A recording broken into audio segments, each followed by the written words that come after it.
जन्म से बिहारी और कर्म से झारखंडी निशिकांत दुबे की इन दिनों खूब चर्चा है। उन्होंने टीएमसी की सांसद महुआ मोइत्रा पर खुद को 3 बार बिहारी गुंडा कहने का आरोप लगाया है। लेकिन महुआ मोइत्रा का कहना है कि जिस संसदीय समिति की बैठक में मुझ पर निशिकांत दुबे को बिहारी गुंडा कहने का आरोप लगाया जा रहा है, उस बैठक में तो निशिकांत शामिल ही नहीं थे।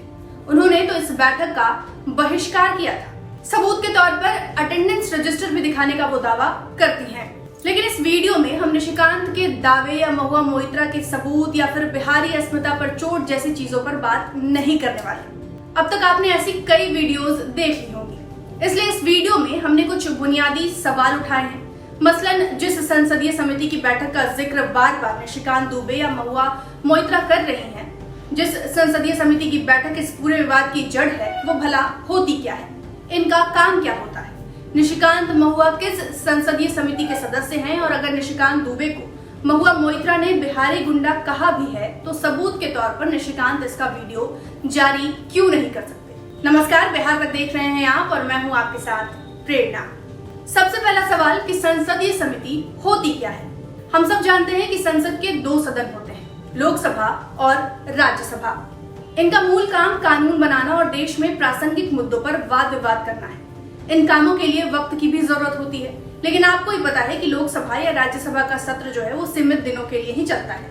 कभी कभी किसी विधेयक पर इतनी लंबी चर्चा होती है कि तय समय या तय दिनों में सभी कामों का निपटारा मुश्किल हो जाता है। इसलिए संसद जो है अपने कामों को सुचारू रूप से करने के लिए छोटी छोटी समितियों का गठन करती है। कुछ राज्यसभा की समितियां होती हैं तो कुछ लोकसभा की।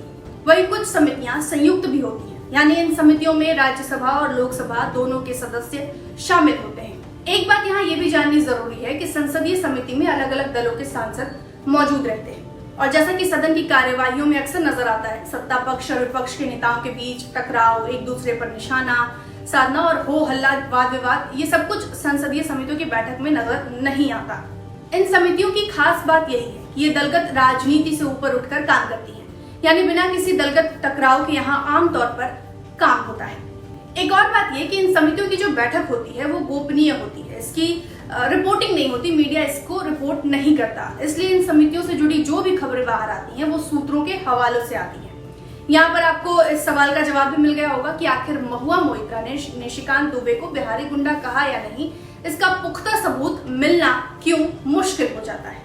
अब बात करते हैं कि इन संसदीय समितियों का गठन होता कैसे है और ये कितने तरह की होती है। सदन में कितनी संसदीय समितियां होंगी इसकी कोई निश्चित संख्या नहीं है। संख्या समय और जरूरत के हिसाब से घटती बढ़ती रहती है। ये 2 तरह की होती हैं, स्थायी और अस्थायी। इन समितियों के गठन के 3 तरीके हैं। कुछ समितियों का गठन जो है वो सदन चुनाव कराकर करती है, यानी सदन में ही वोटिंग के जरिए ये तय किया जाता है कि इस संसदीय समिति में कौन कौन से सदस्य रहेंगे, कौन कौन से सदस्य शामिल होंगे। कुछ समितियों को नियुक्ति के माध्यम से गठित किया जाता है, यानी सदन सीधे कुछ सांसदों की नियुक्ति उस खास समिति के लिए कर देती है।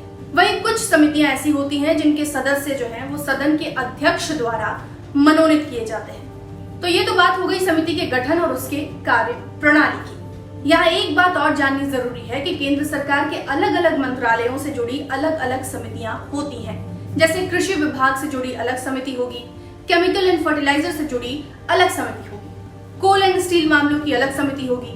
ये पूरी बहस जिस समिति से जुड़ी है उसका नाम है इंफॉर्मेशन एंड टेक्नोलॉजी कमिटी। इसे हिंदी में सूचना एवं प्रौद्योगिकी संसदीय समिति कहा जाता है। इस समिति को पहली बार 8 अप्रैल साल 1993 को 10वीं लोकसभा के दौरान बनाया गया।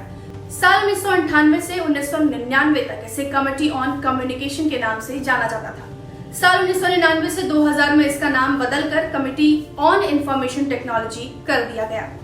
इस समिति ने अब तक संसद में कुल 330 रिपोर्ट पेश किए हैं। 17वीं लोकसभा में इसका गठन 13 सितंबर साल 2020 को हुआ। इसके अध्यक्ष फिलहाल कांग्रेस के लोकसभा सांसद शशि थरूर हैं। समिति में कुल 31 सदस्य हैं, जिसमें 21 लोकसभा के और 10 राज्यसभा के सदस्य हैं। लेकिन कुछ सदस्यों के केंद्रीय मंत्री बनने और फिर अन्य कुछ वजहों से समिति की संख्या जो है वो घटकर फिलहाल 27 रह गई है।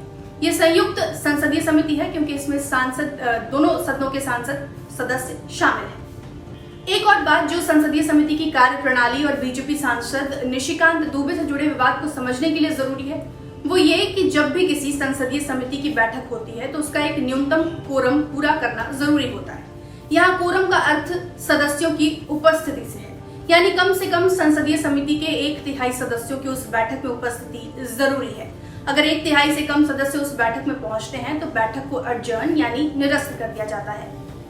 अब बीते 28 जुलाई यानी जिस दिन से निशिकांत और महुआ मोइत्रा के विवाद की शुरुआत हुई, उस दिन जैसा कि टीएमसी सांसद महुआ मोइत्रा का दावा है, बैठक की कोरम पूरी ही नहीं की गई।